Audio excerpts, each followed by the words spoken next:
Today we're going to be talking about 5 of my favorite tools that I use just about on a daily basis. These are tools that it would be hard for me to live without and tools that I think every digital marketer should be aware of. We're going to be going over all of them in no particular order, but we'll be going over all 5 of those tools. Now, I do want to make something very clear before I do create this video, is that this video is not sponsored by any of the companies that are mentioned or the tools that are mentioned in this video.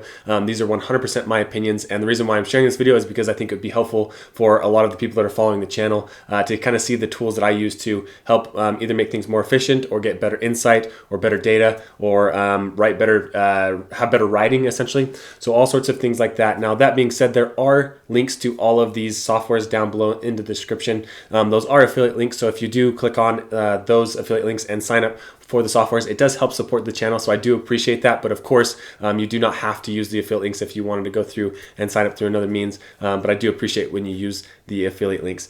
So with all that said and all that out of the way, let's actually jump into the first tool that we're going to be talking about today. So we're going to be moving our head over here, and we have arrived at Hotjar. Now, Hotjar is essentially a piece of code that you can put on your website that allows you to see user behavior at a very, very granular level. And what I mean by that is if we come over here and we go to, we'll start at the heat maps. So you can come over here, and once you've installed the code on your website, which is really easy to do, you can come over and here's all the URLs where heat maps are being tracked on my website. I'm just in this little heat map section. We can come over here and let's say we want to go to the free marketing course and we want to view the heat map for that. You'll notice what it does is it essentially keeps track of users that are coming to the website and collecting data on where they are clicking. So as you can see up here, it has a little heat map that shows you the percent of people clicking on different areas. 1% clicked here. Over here, it looks like 10% have gone through and clicked on this Facebook blueprint. And you can kind of get an idea for what people are actually looking at and what they're interacting with.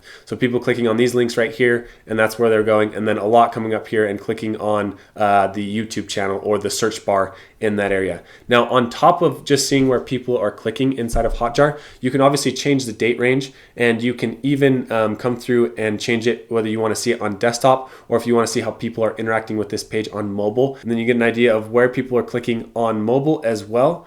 Coming through here, and this isn't a page that gets a ton of traffic, so it's not like the most helpful in that regard. We're going to go back over the desktop, and then down in this corner you can actually do a move as well, so you can see where people's mice are hovering over and looking at different areas on your website. And then you could even come over here to the scroll to see how far people are scrolling down on your website. Now, I hope that just looking at this, you could see why this data would be super practical and really helpful for a digital marketer. Obviously, if you are understanding how people are interacting with your website, where they're clicking and what they're actually doing while they're on there, it gives you an opportunity to optimize and test different headlines. Say that you had something like this and you notice that most of the people don't even make it to the bottom of the page.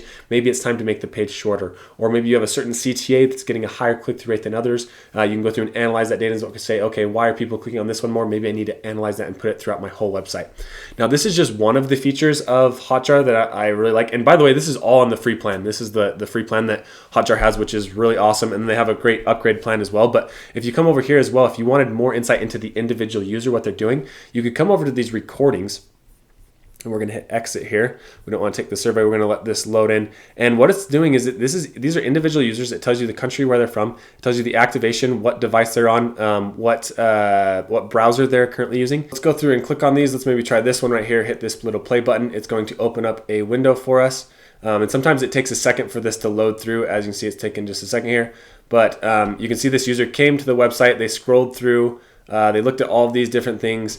And then they eventually made their way to the free courses and found something. So it gives you an idea of where the users are going, actually scrolling on your website. This is at 4 speed, by the way. That's why it's moving so fast. So if I scroll this down, that's where the user's at. So really helpful for understanding the user journey and how people are actually interacting with your website. So those are 2 of the things that I really like about Hotjar. And now we're going to move on to the next tool on the list, which is a software that I've talked about before. It's called ClickSee. Now, the reason why I like ClickSee is it is a way to block your competitors from clicking on your ads or block fraudulent traffic or spam or bots from clicking on your ads. Now, I know a lot of people that follow the channel, they run a lot of Google Ads campaigns, and if you are spending money on irrelevant traffic, it can add up very quickly, and that's why I like ClickSee, because it's a way for you to kind of defend against some of those. So here's an example of some of the savings that people have. So this is just for the past 7 days, basically. This one account, they get a lot of spam and bots coming through, so it's saving them on average $1,000 a week. This one 129, this one $20 over the last week, and then this one 330. If we click inside of one of these, it gives you a better idea of what kind of traffic is ClickSee is basically blocking. But if you come over here, it gives you an idea of, okay, here is the amount of IPs that are blocked by device, mobile, desktop. Over here on the left-hand side, you have fraudulent campaigns, shopping or sales or you have the different campaigns that it is blocking, the countries where things are getting blocked, and then the fraud type, which I think is really helpful. So over threshold, VPN, essentially, and all different features. If you wanted to change the way that it's blocking traffic, there's lots of domain settings that you can do inside of here, which is awesome. And they recently rolled out a Facebook ads blocker protection, which I haven't tried yet, so I can't really speak to it, but I do really like the Google Ads side of this tool. But if you do run a lot of Facebook ads, it might be worth testing. And if you do, drop me down in a comment and let me know how you like the Facebook side of things. But that is tool number 2. Now, the third tool that we're going to be talking about is SEMrush. And if you've been around digital marketing, you are probably very familiar with this tool. It's been around for a long time. It's very reliable, very robust, a great tool, one that I love, especially if you are doing keyword research, doing competitive research, running Google Ads campaigns, or writing blogs. It's a great tool. Now, if we look in the left-hand menu, I'm not going to be able to go over everything that is possible inside of this tool, but I do want to highlight some of the things that I do like about it. The first thing I want to show you is the site audit. I think this is really helpful. I've done site audits for one of the blogs that I have. All you simply need to do, obviously, is just type in your domain, and what it does is it spits out, so this is one of mine, it spits out the page crawls, site health, errors, warnings, crawlability, and you can click inside of these and get more information about different things that you can be doing on your site. So it's very helpful if you're starting a blog or wanting to write more content to understand some of the blind spots that you may have. Now, another great thing that I like about it is that you can come over and do traffic analysis. This is great if you're wanting to spy on some of your competitors,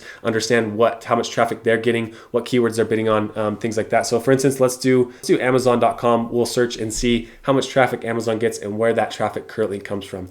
So just at a click of a button, as you can see how many visitors Amazon gets. Of course, it's a lot, almost 3.5 billion, and then over a billion, or just about 800 million unique visitors. And it shows you the breakdown here by all devices or mobile. If you scroll down, it will show you the pages. This is what I think is really helpful if you're looking at competitors. You can understand how much of their traffic is from social, how much is from paid, how much is from search, referrals, and direct. And no surprise, a lot of people go directly to Amazon. But this gives you a good benchmark if you're starting Google Ads to understand how much you should be spending versus your competitors and what they may be doing. As you can see, Amazon sends about 14 million people a month using paid ads. It's a small portion of the traffic because they get so much direct, but still really helpful. You could click here and get even more details into this report. And then this is awesome too. It shows you a traffic journey on where people are going to, the audiences, the types, and all sorts of other information. So there's a lot you could do inside of this traffic analysis alone, which is really helpful. But also I do like this keyword. This is probably the thing that I use it the most for, is the keyword overview or keyword magic tool. If we come over to keyword overview and we're searching for specific keywords, let's say that in this instance, this is if you wanted to spy more on the keywords that they are ranking for. Obviously Amazon and things is big ones for them, but let's actually search for a specific keyword. Let's do DIY projects. And let's just see what kind of keywords we get and get a good search list for this. As you can see, what I like about this is it shows you the keyword difficult. So as you can see, this keyword if I have a brand new blog, this is going to be very hard to rank for.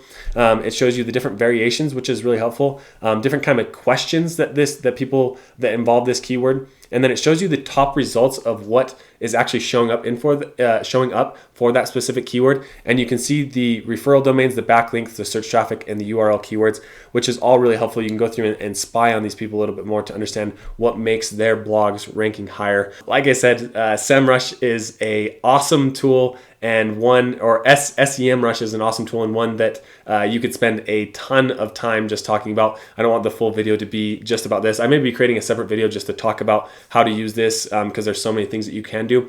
But one of the other tools that I use very, very often. So now let's move on to tool number 4. And this is a newer one that I've been using, but I have absolutely loved. Now, a lot of you may not know, but I don't love writing. I'm not very good at copywriting. It's something that I'm working on. I shouldn't say I'm not very good at it. It's something that I'm working on. And a lot of times when I sit down to write blogs or I sit down to write Facebook headlines or Google headlines, I often hit a roadblock or I get stuck. And that's where, or even YouTube descriptions, things like that. That's where Jasper AI comes in. This is the best AI tool. I've tried so many. This is by far the best AI tool that I've tried. If you come over here to, for instance, to recipes, templates, you're going to notice a lot of different features inside of here. So these are the templates that you can use. You can have it write basically a full blog. I've had it go through and write me. You guide it through and write a full blog. I'll be creating a full video on how to do that in future videos. Like I said, I want to keep this just short to kind of give you an overview of these tools. Or you could do a paragraph generator. If you scroll down here, it can write Facebook headlines for you, Google headlines. This is one that I use a lot for YouTube, like YouTube descriptions, YouTube hooks, things like that. Text summarizer, so many awesome tools. So let's go through and I'll show you a quick example on how this works. So say that we wanted to generate a paragraph because we were writing something and we just hit a roadblock. So we're going to come here and we want to do a paragraph. Let's just say that we wanted to write a paragraph on how to make a grilled cheese sandwich. So we're going to type that in here, how to make a grilled cheese sandwich. The keyword that we want to include is, we want to rank for is grilled cheese sandwich. There we go. And we want the tone of this to be witty. You can do witty or professional, all sorts of different things. And then we want to generate AI content. Now, this is going to take a second, but it is literally going to create net new content. This isn't something that's written on the internet. This isn't something like it's just copying and pasting. It is actually the AI is actually going through and writing these paragraphs. So you can see it gives you 3 or 4 different paragraphs here. Grilled cheese, there's nothing quite like a grilled cheese. The perfect grilled cheese is so crispy outside and gooey. So how do you make the perfect grilled cheese? And it goes through and actually writes a paragraph for you on how to make a grilled cheese. I am always blown away on the power of this tool and how good it actually is. I'm just always blown away. So you can go through and obviously click on these and use this, or you could go through and edit it how you would like inside of the paragraph that you're going to use, whatever it may be. Now, I am on the boss mode plan, which allows me to have, I think, 10,000 word count per month. I think it's very much worth it. They have all sorts of different plans, but just know, depending on the plan you get, you may or may not have access to some of the features that I am showing you today, like the long form content and things like that. But we're going to go now to another template, and I'm going to show you just another idea. Let's say for a video title. So for this YouTube video specifically, you can see there's one of the video titles that I've done before, 5 best marketing tools. And then we would just want our keywords. We're going to just say digital marketing. We want this to be witty, and then we are going to generate some content. And what this is going to do is it's going to now give us 3 different outputs. As you see down here in this bottom corner, you could change the amount of outputs. Say you wanted more than 3, but here it's going to give you 5 best digital marketing tools for digital marketers 2020, the top 5 marketing tools for any budget, the best free digital marketing tools. So it just gives you all these different options, or I like this, 5 digital marketing tools that will increase your conversions.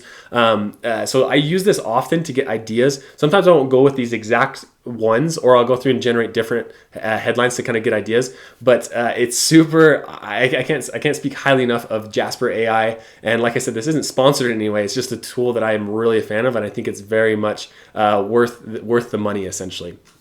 But now that you've had a taste of Jasper AI, let's move on to the 5th and final tool, which is a tool called Hops. Now, Hops is a new tool as well that I have been very impressed with. If you're familiar with Fiverr, when you go to Fiverr, you are looking to find somebody that can just do a task for you. Say you want somebody to write a blog for you, or to set up a Google campaign for you.